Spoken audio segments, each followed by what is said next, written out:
আসসালামু আলাইকুম, আশা করি সবাই খুব ভালো আছেন। তো আজকে দেখব হচ্ছে কিভাবে জৈব সার আসলে তৈরি হয়। এই কোম্পানি হচ্ছে এরা হচ্ছে জৈব সার আসলে তৈরি করে, সেখানে হচ্ছে মনির ভাই আসছে। তা কিভাবে তৈরি করে এই প্রসেসটা আসলে আপনাদেরকে আসলে দেখাবে। তো চলুন দেখি। আসসালামু আলাইকুম দেশ এবং প্রবাস কৃষি উদ্যোক্তা ভাই ও বোনেরা, আশা করি আপনারা ভালো আছেন। আলহামদুলিল্লাহ আমিও ভালো আছি। আজকে আসি মজুমদার অর্গানিক এগ্রো জৈব সার বিক্রি করা ঘরের এখানে, বুঝতে পারছেন, এখানে সার বিক্রি হয় জোকনালা বেলকুচি সিরাজগঞ্জ, বুঝতে পারছেন। এই জায়গায় আসি আজকে আপনাদের দেখাবো যে এই জৈব সারটা কিভাবে আপনার তৈরি করে। যদি আমরা ফার্স্টে চলুন দেখি। এখানে আসলে আমিও দেখি নাই জৈব সার কিভাবে তৈরি হয়, এভাবে কিভাবে কি কি প্রসেস, এগুলার কিছু আসলে আমি দেখি নাই। তো চলুন আপনাদের সাথে আমিও দেখি। বুঝতে পারছেন সেইভাবে কার্যক্রম চলতেছে। আমি যদি ফার্স্টে শুরুতেই এই যে এটা হচ্ছে হাত মোজা, বুঝতে পারছেন, অনেকে অনেকভাবে এটার নাম করে, এটা বুঝতে পারছেন। একটু লারি সারি আপনাদের দেখাবো। এখন বর্তমান দেখেন রাসায়নিক সারের দামও প্রচুর, আর রাসায়নিক সার দিয়ে এখন বর্তমান যে হালে আমরা শাকসবজি আবাদ করতেছি, সেই জায়গাতে কিন্তু সেই শাকসবজি ঠিকই হচ্ছে, কিন্তু সেই শাকসবজির ভিতরে যে একটা স্বাদ, সুস্বাদ, এই স্বাদটা কিন্তু আমরা পাচ্ছি না। কেন পাচ্ছি না? এই রাসায়নিক সারটা আমরা ব্যবহার করতে করতে মানে একবারে মনে করেন যে মুখে এখন এই রাসায়নিক সারই মনে হচ্ছে আমরা খাচ্ছি বর্তমান, বুঝতে পারছেন। তো আগে কিন্তু এই রাসায়নিক সার বাদেও কিন্তু এইসব জৈব সার দিয়ে কিন্তু প্রচুর পরিমাণে শাকসবজি আবাদ হয়েছে, বুঝতে পারছেন। ভালো কাজ পাইছে তারা, জানেন না, ভালো ভালো উপকার পাইছে। এটা বলতেছে, দাদা বলতেছে যে এটা সেও নাকি ব্যবহার করতেছে, আর এটা যাকেই দিছে এটা অর্ডার, এখানে ওজন দিয়ে আর কি এটা বিক্রি করতেছে 10 টাকা কেজি এই সারটা। আর এটা যারাই নিছে তারাই আর কি বলছে যে না আমার হচ্ছে খুব উপকার হয়েছে, হ্যাঁ, শাকসবজি খুব ভালো হয়েছে। আমরা যদি এই সামনের দিকে যাই, দাদা আছে এখানে। দাদা কাজে তো খুব ব্যস্ত আছেন দাদা? ভালো আছেন তো? হ্যাঁ, দাদা এই প্রতিষ্ঠানের হচ্ছে কর্ণধর। হ্যাঁ, এই দাদা এই প্রতিষ্ঠানটা নিজেই দিছে। যাই হোক দাদা, আপনার তো এখানে এসে আমার ভালোই লাগলো। ফার্মটা আপনি কতখানি এরিয়া? এইটা 12 শতক। 12 শতক জায়গায় আপনি প্রথমে কি 12 শতক জায়গা দিয়ে কি শুরু করেছেন? না, শুরু করেছি তো মোটামুটি 6% দিয়ে। আচ্ছা আচ্ছা, 6%। এই হচ্ছে এই এগ্রোটা হচ্ছে জৈব সার তৈরি করার যে প্রতিষ্ঠানটা, এটা হচ্ছে 12% জমির উপরে। আসলে প্রথমে উনি শুরু করেছিল হচ্ছে 6% জমির উপরে দিয়ে শুরু করেছেন, আজ এই পর্যন্ত আসছেন। আচ্ছা, আজকে এই জৈব পর্যন্ত। সারটা আপনি তৈরি যে হচ্ছে এটা কি দিয়ে তৈরি করতেছেন? এইটা প্রথম পর্যায়ে গোবর, তার মধ্যে আমরা ট্রাইকোডার্মা দিয়ে জি গুড়ের সঙ্গে মিশ্রণ করে এটা পচাই। আচ্ছা আচ্ছা, পচানোর গোবর পরে আর ট্রাইকোডার্মা, এটাই তো বললো।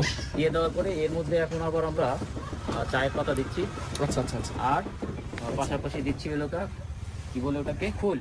ফুল খোল। এগুলো দিয়ে জাস্ট হাউজে দেওয়ার পরে কেঁচো দিই। আচ্ছা আচ্ছা।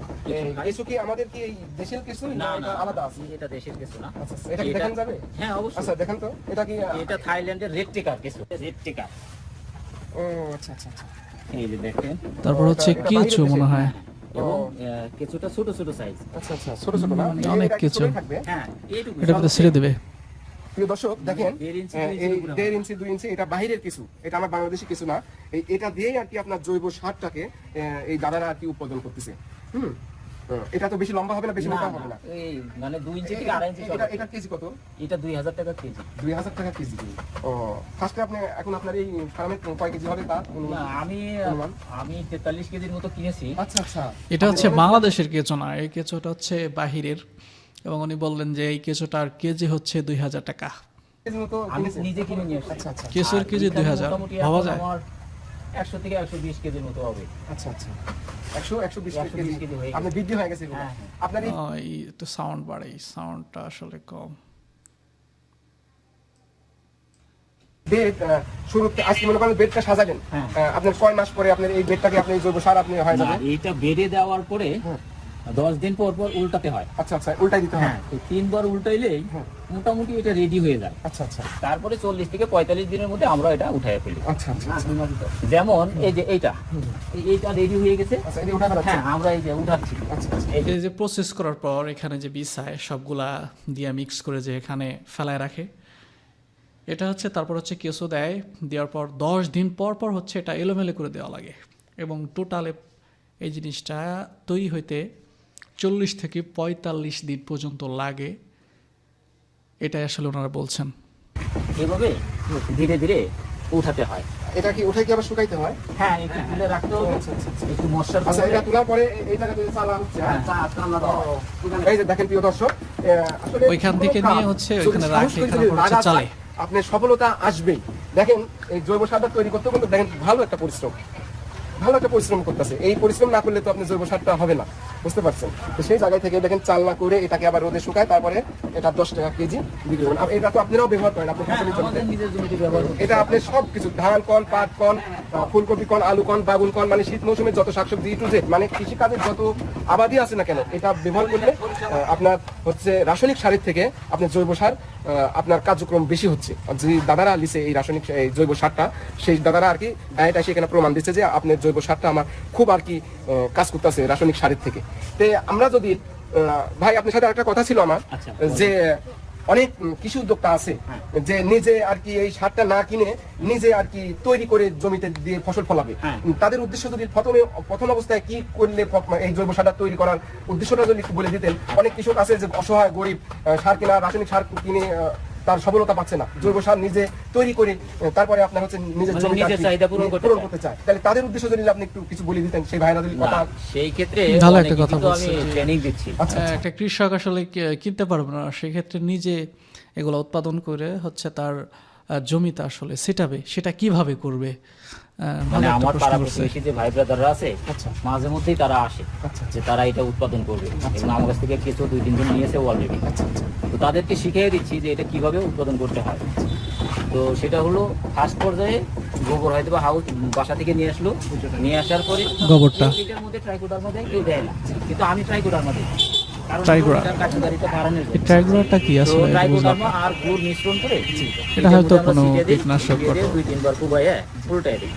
তারপরে 15-16 দিন কোথাও স্তূপ করে রেখে দিই। রেখে দিলে গোবরটা পচে যায়। পচে যাওয়ার পরে আমরা হাউজে নিয়ে আসি। হাউজে নিয়ে এসে এই যে এই ধরনের কেঁচো, জি জি এই কেঁচোগুলো তখন এই হাউজের মধ্যে ওরা হচ্ছে প্রথমে গোবর সংগ্রহ করে, সেটা একটা হাউজিংয়ে 10 থেকে 15 দিন রেখে দেয়। রেখে দেওয়ার পর ওটা যখন পচে যায়, গোবরটা অতিরিক্ত পচে যায়, দুর্গন্ধ হয়, তখন ওইখান থেকে এইখানে নিয়ে আসে। এখানে নিয়ে আসার পর ওরা হচ্ছে এখানে যে হাউসটা তৈরি করছে, এই হাউজের ভিতরে আসলে রেখে দেয়। এইভাবে ছিটাই দেন। হ্যাঁ, আচ্ছা, ছিটাই আচ্ছা। দিই। তখন ওরা কি করবে, ভিতরে যার মতো জায়গা নিয়ে তারপর হচ্ছে উপরে হচ্ছে আপনার এই কেঁচোটা, যে 2000 টাকা কেজি বাহিরের কেঁচো, ওরা হচ্ছে এটা উপর দিয়ে ছিটায় দেয়। তার ভিতরে হচ্ছে কি এই যে গোবর, এই গোবরের ভিতরে একটা কীটনাশক আসলে দিতে হয় মিক্স করে। হ্যাঁ, তারপরের প্রসেস তো আসলে ভিতরে আপনারা জানলেন। ঢুকে এই হচ্ছে ওই যে অবস্থা। খাবারগুলো শুরু করবে, এবং ছায়া যেটা পায়খানা করবে সেটাই সার। সেটাই সার। জি। ও আচ্ছা আচ্ছা। এবং উত্তোলনে এই যে যার যেভাবে উত্তোলন করতেছি আমরা এভাবে করি, এভাবে চিন্তা করছেন দাদা, এটা ওই খাবারটা খাই পায়খানা করলেই ওইটি সার। চিন্তা করছেন সেই সার দিয়ে একটু মানে যত ফসলের জমিতে দেওয়া যাবে ততই কার্যক্রম আর কি বৃদ্ধি পাবে, বুঝতে পারছেন দাদা? আর এটাও আমার বাংলাদেশের কিছু না, এটা বাইরের দেশ থেকে আনা হয়েছে। থাইল্যান্ডের রেড টেকার, আচ্ছা আচ্ছা আচ্ছা থাইল্যান্ডের রেড টেকার কিছু এটা। আচ্ছা আচ্ছা। রেড এবং টেকার, কিছু ও বা size এ কিছুর ছোট, নামও আছে। খায় প্রচুর, বংশবিস্তার থাইল্যান্ডের করে প্রচুর। রেড টেকার এটা কিছু। বঙ্গবিস্তার করছে। হ্যাঁ, প্রচুর করে। আচ্ছা আচ্ছা। তবে আপনি তো 42 কেজি কিনছেন, 120 কেজি হ্যাঁ। অনুমান করছেন, হয়ে তবে, গেছে। লাভ ছাড়া লস নাই। একটা আমার কথা থাকবে, সেটা হলো যারা ফার্স্ট পর্যায়ে উৎপাদন করতে চায় আচ্ছা আচ্ছা। তাদের তো কিছু সংখ্যা বাড়াতে হবে। বাড়াতে গেলে এর মধ্যে কি করতে হয়, পর্যাপ্ত পরিমাণে কলা গাছ কেটে দিতে হয়। এর ভিতরে হ্যাঁ, এর মধ্যে ছোট ছোট করে কেটে হ্যাঁ। ছিটে দিবে। আচ্ছা আচ্ছা আচ্ছা কলা গাছের মধ্যে পটাশিয়াম আছে, আচ্ছা আচ্ছা। পটাশিয়াম ওরা খাইলে ওদের জনন ক্ষমতা বৃদ্ধি পায়। বৃদ্ধি পায়। তখন দেখা যাবে যে পর্যাপ্ত পর্যাপ্ত মানে আপনার কিছু ডিম হয়। দেয়, ডিম দেয়, এবং ডিম ডিমের থেকে বাচ্চা হয়। বাচ্চা হয়ে যায়। জৈব সার ব্যবহার করে অনেক উপকৃত হয়েছেন, সেই ভাইজানদের বলতেছি যে আপনারা যদি নিজেরা তৈরি করতে যদি ঝামেলা বোধ করেন, এই দাদারা নিজেরা নিজের জমিতেও দেয় এবং বিক্রিও করে। যেমন এই দেখেন আপনাদের এগুলা বিক্রি হয়ে গেছে, অর্ডারি মাল, এটা বাইরে চলে যাবে, অনেক দূরে দূরে থেকে অর্ডার আইছে। তো সেই জায়গা থেকে ভাই আপনি দেখি আপনার এই যে সাইডে এই দেখেন ভাইয়ের এখানে হচ্ছে এই যে ঠিকানাটা সুন্দরভাবে দেওয়া আছে, মজুমদার অগ্রণিক এগ্রো, তার মোবাইল নাম্বার দেওয়া আছে। জৈব সার বিক্রি করা হয়, বুঝতে পারছেন? তারপরে জোকনালা, বেলকুচি, সিরাজগঞ্জ, বুঝতে পারছেন? দাদার এখানে এসে আমার অনেক ভালো লাগছে। দাদার এখানে আপনি একটা খুব সুন্দর একটা পরিবেশে আপনি এই জৈব সারটা আপনি তৈরি করতেছেন। আপনার কাছে আমার একটাই অনুরোধ থাকবে, সেটা হচ্ছে যারা অসহায় কৃষক, দেখা যাচ্ছে যে বীজ কিনলে সার কিনতে পারতেছে না, সার কিনলে বীজ কিনতে পারতেছে না, সেই সকল আর কি কৃষকদের একটু আপনি পাশে থাকবেন, এইটুকুই আপনার কাছে আমার এইটুকুই চাওয়া। আচ্ছা, এখন কোনো কৃষক ভাই যদি এসে আমাকে বলে জি। যে আমি সার কিনতে পারছি না, জি। তার জন্য আমার সার মানে ফ্রিতে আমি দিয়ে দেবো। দাদা অনেক বড় একটা দাদার কথাটা বিষয় শুনে আমার অনেক ভালো যে লাগছে। একটা আর request আপনারা করা জানেন হলো। যে পরিশ্রম না করলে কোনো জিনিসই সফলতা পাওয়া যায় না। অবশ্যই। আপনারা কিন্তু সরজমিনে জানেন, এই দেখেন এই জৈব সারটা তৈরি করতে লাগে দেখেন অনেকগুলা এই ফার্মে মনে করেন যে কার্যক্রমে চালা যাচ্ছে, দেখেন 5-6 জন লোক যদি দৈনিক রেগুলার যদি কাজ করে তারও কিন্তু একটা মজুরি আছে আপনারা জানেন। অবশ্যই। সেই জায়গায় থেকে আমরা প্রচুর পরিমাণে পরিশ্রম করব সফলতার আশায়। যে কোনো পরিশ্রম হোক, কোনো কাজই ছোট না, বুঝতে পারছেন? কোনো কাজই ছোট না। এই দাদা যদি এই গোবর পাওয়া নিয়ে যদি ঘৃণা করতো, সে গোবর সারটা তৈরি করতে পারতো না, বুঝতে পারছেন? তো সেই জায়গায় থেকে দেশ এবং প্রবাস কৃষি উদ্যোক্তা ভাই বোনেরা যে যেখান থেকে আমাকে আজ দেখলেন, সবাই সব জায়গা থেকে ভালো থাকবেন, সুস্থ থাকবেন। আসসালামু আলাইকুম।